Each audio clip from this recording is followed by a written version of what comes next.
My mother-in-law said I was keeping her son away from family, until he told her why we installed the security cameras. For 2 years, I'd been the villain in her story, the cold daughter-in-law who poisoned her precious boy against his loving mother. She'd tell anyone who'd listen how I refused to let them visit, how I made excuses about being too busy or too tired. What she didn't mention was the key. The key I found hidden in our bathroom ceiling vent 3 months after we moved in. Our new house, the one we'd saved for years to buy, the one that was supposed to be our fresh start. I noticed the vent cover was slightly crooked one morning while brushing my teeth. When I pulled it down, a single silver key fell into my hand. It fit our front door perfectly. I confronted my husband that night. He called his mom. "Did you have an extra key made when you helped us move in?" The silence stretched for 30 seconds. Then, "Well, I'm his mother. What if there's an emergency?" No apology, no shame. We changed the locks immediately. That's when things got weird. Small items would be moved. My favorite mug disappeared and reappeared in different cabinets. Photo albums I'd organized were rearranged. At first I thought I was losing my mind, but then my husband started noticing too. His cologne bottle, always kept on the left side of the dresser, kept migrating to the right. The thermostat would be adjusted when we came home from work. One morning, I found muddy footprints leading from our back door to the hallway.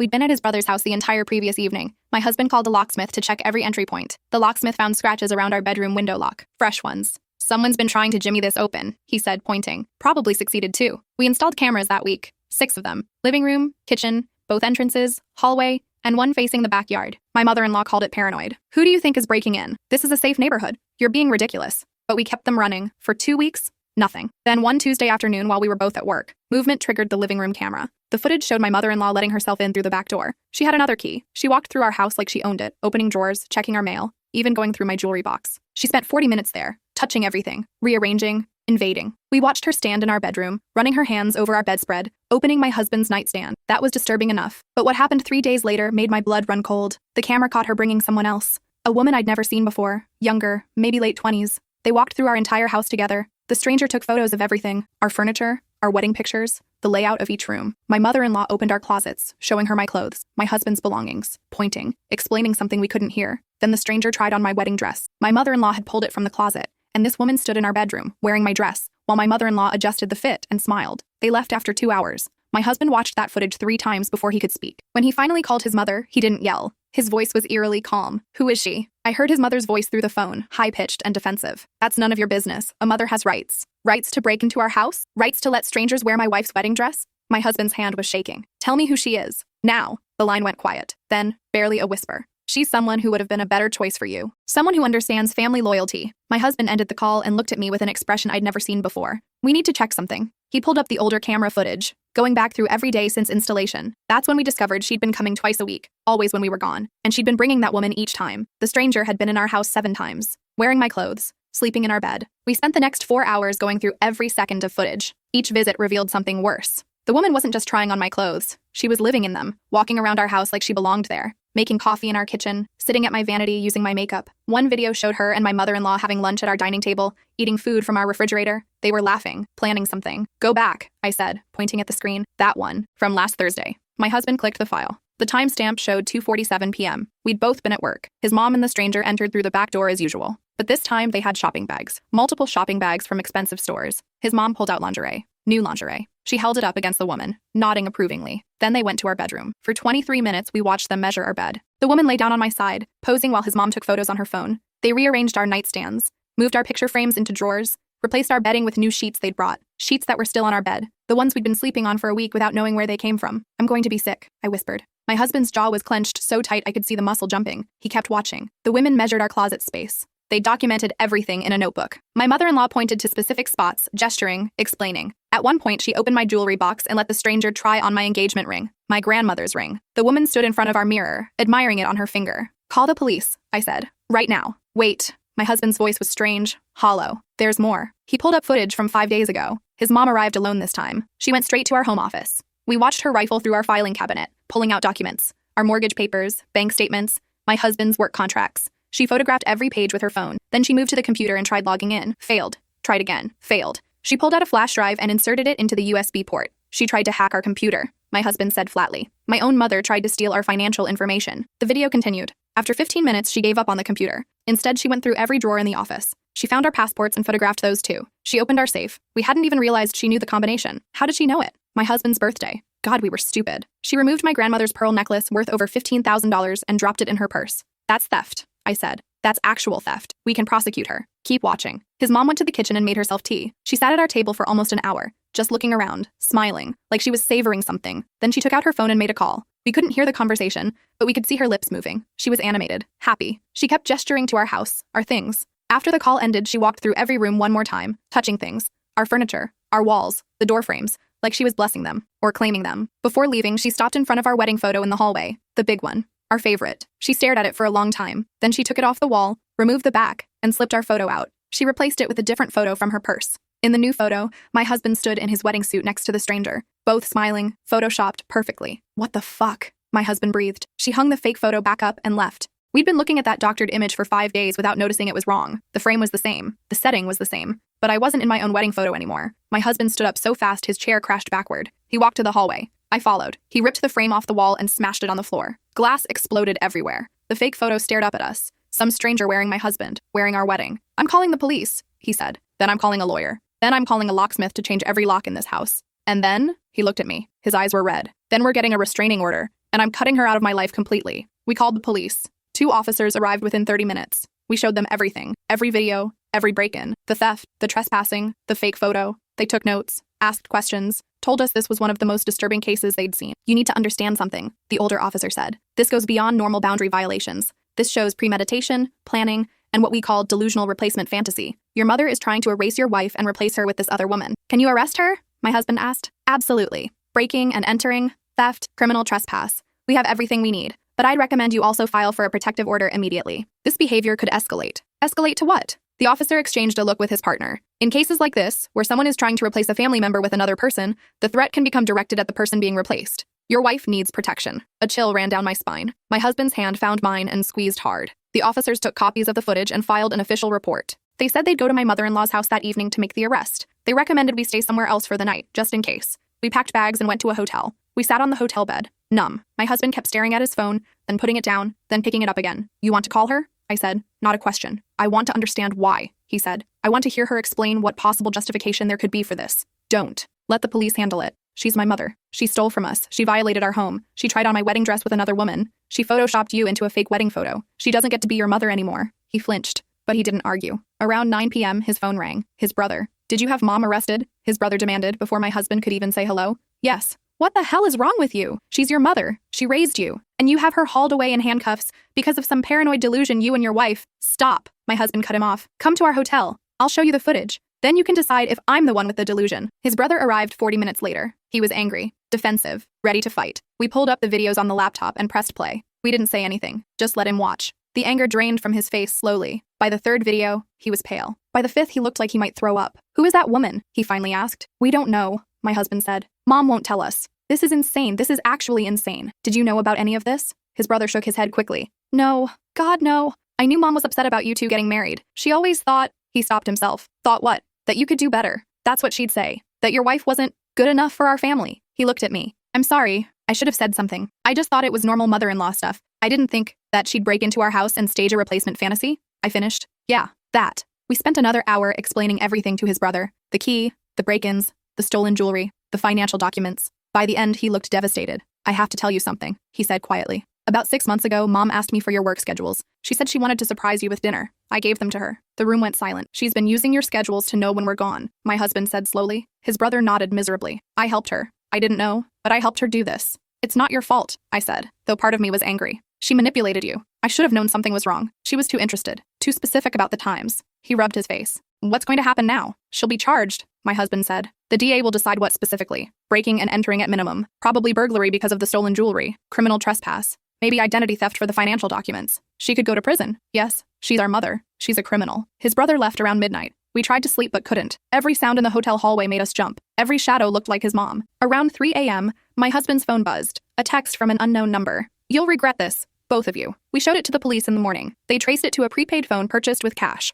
Untraceable, but they added it to the evidence file. Threatening communications. Another charge. The arraignment was scheduled for 3 days later. We attended. The courtroom was cold. His mom sat with her lawyer, looking small and sad. The victim act. She wore a simple dress and kept dabbing at her eyes with a tissue. When she saw us, she turned away. Hurt. Betrayed. Like we were the villains. The charges were read. Breaking and entering. Burglary in the 2nd degree. Criminal trespass. Theft. Stalking. The stalking charge surprised us. Apparently, the DA decided the repeated break-ins and surveillance behavior qualified. The bail was set at $50,000. His dad paid it. His mom walked out 2 hours later. That evening, we got a call from our security company. The alarm had been triggered. The police arrived first. They found her standing in our driveway, just standing there, staring at the house. When they approached, she said she was visiting her son. They arrested her again. Violation of the no-contact order that had been issued as a condition of her bail. This time the judge denied bail. We thought it was over. We were wrong. 2 weeks later, I came home from work to find our front door open. Not broken, just open. Like someone had walked in and forgotten to close it behind them. I called 911 from the car. Police arrived within 5 minutes. They cleared the house. No one was inside, but someone had been there. Our bedroom was destroyed. Every piece of clothing I owned had been cut to shreds. Systematically, precisely. Shirts, pants, dresses, all sliced into ribbons. My shoes had been stabbed with scissors. My makeup was smashed across the vanity. Every product opened and destroyed. In the middle of our bed, arranged carefully, was a wedding invitation. The invitation was for a wedding, my husband's name, and the stranger's name, the woman from the videos. Her name was Bridget. The date was 3 months away. How did they get in? I asked the police officer. The locks were changed. The alarm was armed. Back door, he said, showing me. Lock was picked. Professionally. Whoever did this knew what they were doing. They dusted for prints. Found nothing. Whoever it was had worn gloves. The only evidence was the destroyed clothing and the wedding invitation. The invitation had been printed at a professional shop. The police tracked it down. The shop owner remembered the order, said a young woman had come in, paid cash, picked up the invitations 2 days ago. The description matched Bridget. So now we had a name, Bridget Chen. The police ran her background. 27 years old, worked as a dental hygienist, no criminal record, lived 30 minutes away, had been my mother-in-law's dental hygienist for 3 years. That's how they met. That's how this started. 3 years of appointments. 3 years of my mother-in-law sitting in that chair, talking about her disappointment in her son's choice of wife. 3 years of planting seeds. The police brought Bridget in for questioning. She came willingly, smiled the whole time, denied everything, said she'd never been to our house. The wedding invitation? A joke? A misunderstanding. She and my mother-in-law were friends. They'd laughed about how it would be funny if she had married my husband instead. Just girl talk. Nothing serious. Then explain the photos on your phone, the detective said. That wiped the smile off her face. They'd gotten a warrant for her phone based on the videos. Found hundreds of photos. Our house, our things, me. Photos of me taken without my knowledge. At the grocery store, at work, leaving my gym. The timestamps went back 18 months. I take a lot of photos, she said. Her voice had changed, harder now. Is that illegal? Stalking is illegal, the detective said. Conspiracy to commit burglary is illegal. Breaking and entering is illegal. And we have video evidence of you doing all three. They arrested her that day. Same charges as my mother-in-law, plus harassment and stalking. The DA was building a case against both of them. Conspiracy. They'd been planning this together for months, maybe years. But then things got worse. While going through Bridget's apartment with a search warrant, police found a journal, a detailed journal, page after page of plans, how she would replace me, how she and my mother-in-law would make it look like I'd left voluntarily. There were notes about my daily routine, my work schedule, the route I drove, where I parked, places I was vulnerable, and on the last page, a date, tomorrow's date, with a location, the parking garage where I worked. You need protection, the detective told me. This has escalated beyond stalking. We believe there was a plan to harm you. They assigned a patrol car to follow me, protective surveillance. I took a week off work. We installed more cameras, better locks, a security system that would alert us if a fly breathed wrong. But it didn't feel like enough. Every shadow felt dangerous. Every car that followed too long made my heart race. I couldn't sleep, could barely eat. My hands shook constantly. My husband tried to hold it together, but I'd catch him at night, staring at nothing, his face blank. He'd lost his mother, not to death, but to something worse. To the realization that the woman who raised him was capable of planning to hurt someone, planning to hurt me. His dad called finally, 2 months into this nightmare. I need you to understand something, his dad said. Your mother is sick, mentally sick. This isn't who she is. This is exactly who she is, my husband said. This is who she's always been. I just didn't want to see it. She loved you too much. That's all. She couldn't let go. She tried to have my wife hurt, possibly killed. That's not love. That's psychotic obsession. I'm not asking you to forgive her. I'm asking you to understand her. I understand perfectly. She's a criminal, and so is her friend. His dad hung up. We haven't heard from him since. The trial took 6 months to start, the longest 6 months of my life. We moved twice, changed phone numbers. I quit my job and found work remotely. We couldn't risk being predictable, being findable. During all of this, we discovered more, so much more. My mother-in-law had been collecting information about me since we started dating. 8 years of surveillance. She had hired a private investigator to follow me before we got engaged. She had copies of my college transcripts, my medical records. She'd somehow gotten access to everything. The PI testified during the trial, said she'd paid him $30,000 over 2 years. Wanted to find something, anything, some secret she could use to break us up. She never found anything, so she created something instead. She created Bridget. Bridget testified too, told the whole story, how my mother-in-law had recruited her, offered her money, a lot of money, $200,000 to help rescue her son from his terrible marriage. Bridget thought it was a game at first, harmless fantasy, but the money was real. The plans became real, and by the time she realized how far it had gone, she was in too deep. She told me the wife was abusive, Bridget said on the stand, that she was keeping her son prisoner, that she was stealing money. She showed me fake bank statements, fake emails.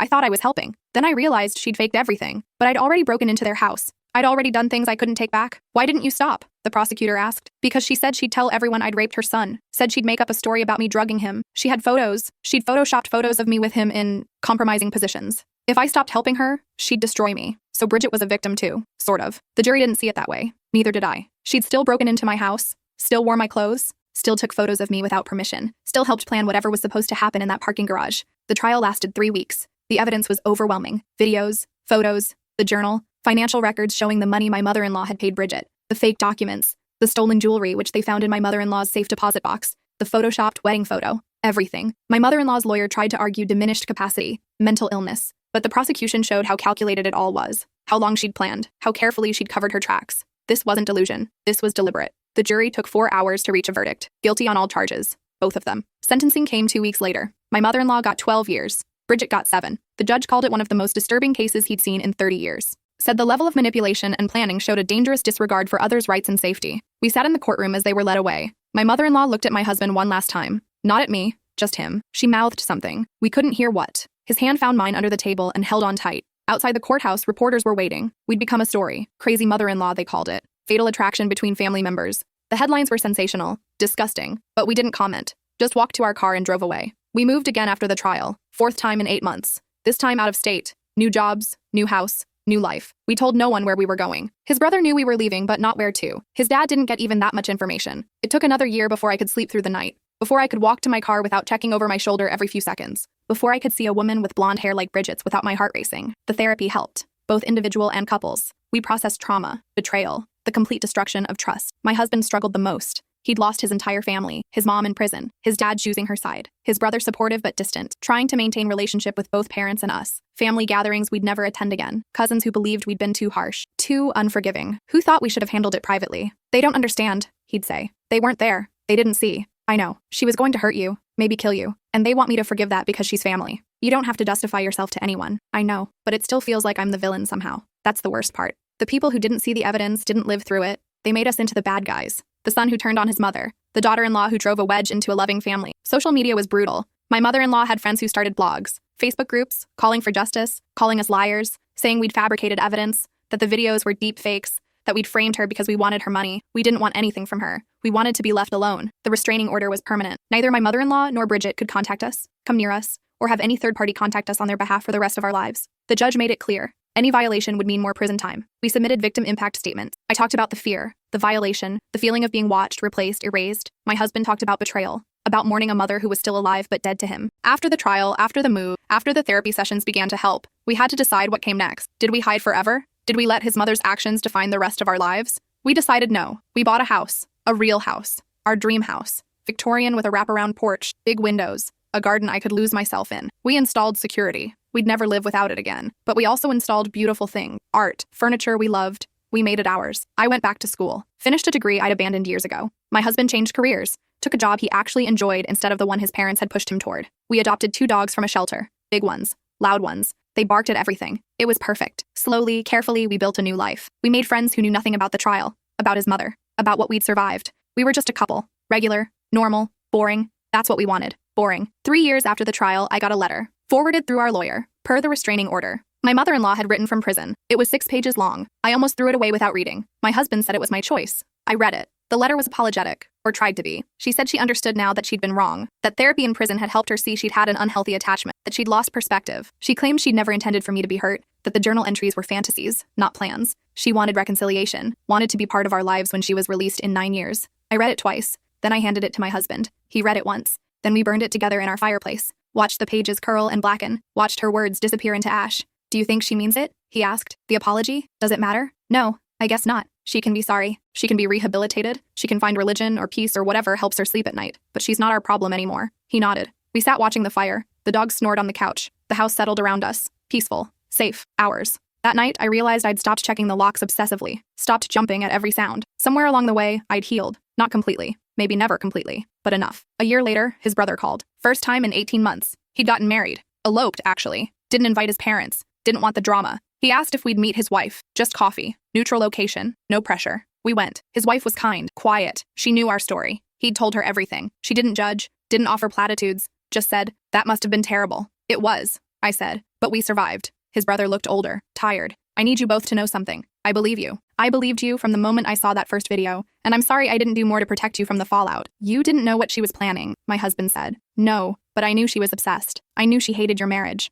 I should have warned you. Would we have believed you, without evidence? Probably not. Then stop carrying that guilt. It's not yours to carry. We meet his brother and his wife every few months now, carefully, privately. We don't post about it. Don't tell his parents. It's separate, compartmentalized. He's building his own life away from their influence too. He sees what we saw now, how his mother's love was conditional, controlling, how their father enabled it. 5 years after the trial, we had a baby, a daughter. She'll never meet my husband's parents, never know their names. When she asks about grandparents, we'll tell her about my parents. My mother sends care packages weekly. My dad calls every Sunday. They're enough. Sometimes I think about those 18 months of surveillance, 18 months of being photographed, followed, studied, 18 months of someone planning to erase me. It still makes my skin crawl. But it also made me appreciate what I have now, the safety, the peace, the boring, beautiful normalcy. My husband and I have an agreement. We never talk about his mother on good days, only on bad days when the memories resurface, when he has nightmares, when I panic at unexpected sounds. On those days, we sit together and remember it's over. She's in prison. Bridget's in prison. We're safe. We survived. And we're building something she never could have, a healthy family. One based on respect and boundaries and actual love, not possession. Our daughter will grow up knowing she's valued, not owned,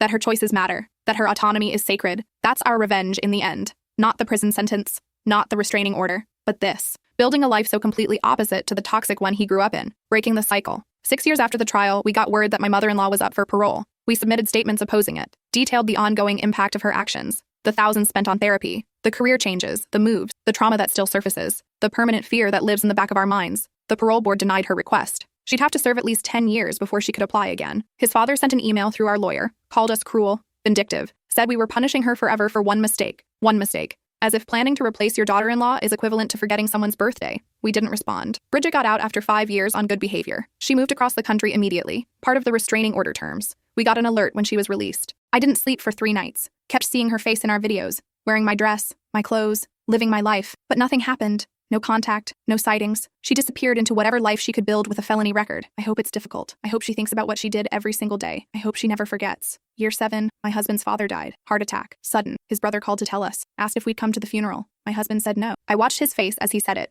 waiting for regret or guilt. There was none. Just sadness for what might have been if his parents had been different people. He chose her, my husband said after hanging up. Every time, he knew what she was doing. Maybe not the extent, but he knew something was wrong. And he looked away. Do you want to go anyway? Say goodbye? I said goodbye years ago, when he called her actions loving his son too much. That was goodbye. We stayed home, held our daughter, made pancakes, went to the park, lived our normal, boring, beautiful life. His mother sent another letter from prison after his father died. This one shorter. Said she was alone now, her husband gone, her son gone. Asked if we could find it in our hearts to forgive her, to let her be a grandmother to her grandchild. I didn't even read it all. Neither did my husband. We filed it with our lawyer, documented it as another contact attempt, and moved on. Year 8. Our daughter started asking questions. She'd seen a friend's grandmother at school pickup, wanted to know about hers. We sat her down that night, kept it age-appropriate, simple. Daddy's mommy made some bad choices, I explained. She hurt people. She's in timeout. Like when I hit Tommy and had to sit in the thinking chair? Similar. But for grown-ups, timeout is longer when you hurt people. Will she get out? My husband looked at me, then at our daughter. Yes, but she won't be part of our family. Some people lose the privilege of being in our lives.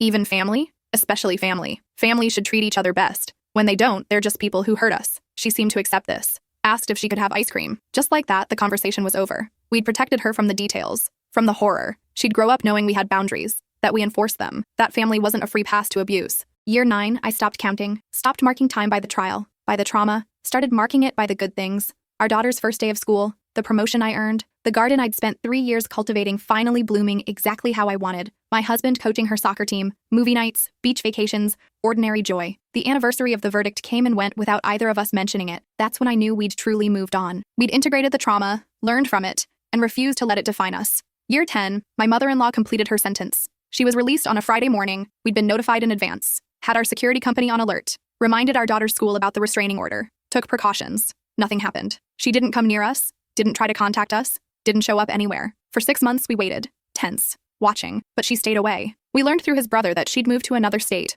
living with a cousin, working at a grocery store, quiet life, alone. He said she'd asked about us, about her grandchild. He'd told her nothing, maintained the boundaries we'd set. I was proud of him for that. Do you think she's changed? I asked my husband that night. I think she's older, weaker, broken by prison, but changed? I don't know. And I don't need to know. Me neither. We never heard from her again. No letters, no attempts at contact. Either she'd finally understood boundaries, or she'd given up. Either way, the silence was exactly what we needed. Our daughter is 12 now. She knows the basics, that her grandmother did bad things, that we had to protect ourselves. She's asked a few times if she could meet her. We've said no, gently, firmly, explained that some people aren't safe, even if they're family. She accepts this, trusts our judgment. She's happy, healthy, free from the toxicity that plagued my husband's childhood. She has boundaries. agency, a voice we listen to. She'll never know what it's like to be treated as property, as an extension of someone else's desires. That's the real victory. Sometimes, late at night, I think about those videos. My mother-in-law walking through our house, touching everything, claiming what wasn't hers, trying to erase me. I think about how close they came, how vulnerable we were, how if we hadn't installed those cameras, we might never have known. I think about the woman in my wedding dress, the fake photo, the journal planning my removal, and I'm grateful. Not for the trauma, never that, but for surviving it, for the strength we found, for the family we built from the ashes. My husband sometimes asks if I regret marrying him, if the nightmare with his mother was worth it. I tell him the same thing every time. I didn't marry his mother. I married him. And him? He was worth everything. Last month, we finally took down the last of the extra cameras. Not all of them. We'll always have security. But we don't need 6 cameras anymore. Don't need to watch every angle. The fear has faded to caution, the hypervigilance to simple awareness. We're not victims anymore. We're survivors. And we've survived into something beautiful. Our daughter brought home a school assignment last week, a family tree project. She drew it carefully. My parents, my siblings, my husband's brother, his wife, their kids. And then, in the spot for my husband's parents, she drew a small line through the branches, wrote in neat letters, "Not part of our family." The teacher had added a note. We discussed family estrangement in class. She handled this maturely. My husband looked at that tree for a long time. Then he put it on the refrigerator, right in the center, where we'd see it every day. She gets it, he said. She does. She'll never have to wonder why we made the choices we made. No, she'll understand. Family isn't automatic. It's earned. That night, we made dinner together. All 3 of us. Our daughter told silly jokes. We laughed. The dogs begged for scraps. The house felt full, complete. And nowhere in that fullness was there room for people who'd tried to destroy us. I still think about that key sometimes. The one I found in the bathroom vent. How such a small thing revealed such a massive violation. How my mother-in-law thought she had the right to access our lives whenever she wanted. How she'd probably been planning this from the moment we got engaged. But I also think about the cameras. How they protected us. How the truth, when recorded, can't be argued away. How evidence matters. How we were able to prove what was happening because we trusted our instincts. Because we didn't gaslight ourselves when things felt wrong. That's what I'd tell anyone in a similar situation. Trust your gut. Document everything. Don't let anyone convince you that boundaries with family are cruel. They're necessary. They're survival. And if your family can't respect them, they've chosen not to be your family anymore. My mother-in-law made her choice. She chose obsession over her son's happiness, control over love, her fantasy over our reality. We didn't take her away from her son. She gave him away, threw him away. The moment she chose her delusion over his actual life, that's on her, not us. Every year on our anniversary, we look at our real wedding photo, the one we rescued from the fake frame. We're smiling in it,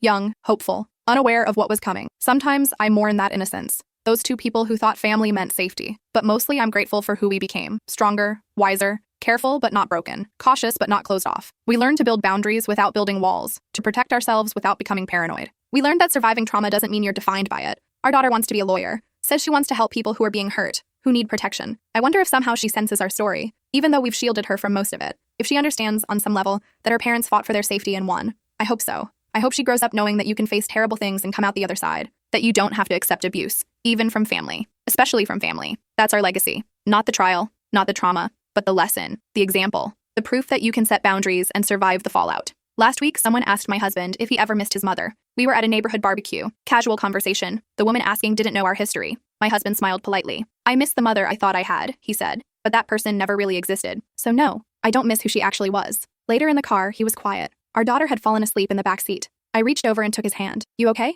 Yeah, I just realized something. I don't feel guilty anymore, for any of it. I don't wish things were different. I don't wonder if we overreacted. I just don't care. About her. About that whole situation. It's finally just over. That's good. That's really good. Is it weird that I feel relieved? That my own mother is essentially dead to me and I'm relieved? No, it means you've healed. It means you've accepted reality and moved on. That's healthy. He nodded, squeezed my hand. We drove home through the warm evening, our daughter snoring softly, the radio playing quietly. Everything peaceful, everything safe, everything ours. And that's where this story ends. Not with revenge or reconciliation, not with forgiveness or continued fear, but with simply moving forward, building a life, choosing happiness over bitterness, choosing safety over obligation. My mother-in-law said I was keeping her son away from family. She was right. I was keeping him away from her toxicity, from her control, from her absolute inability to see him as anything but an extension of herself. And I'd do it again, every single time, because keeping him away from that wasn't cruelty. It was love, real love, the kind that protects, the kind that sees another person as whole and separate, the kind that respects boundaries and autonomy,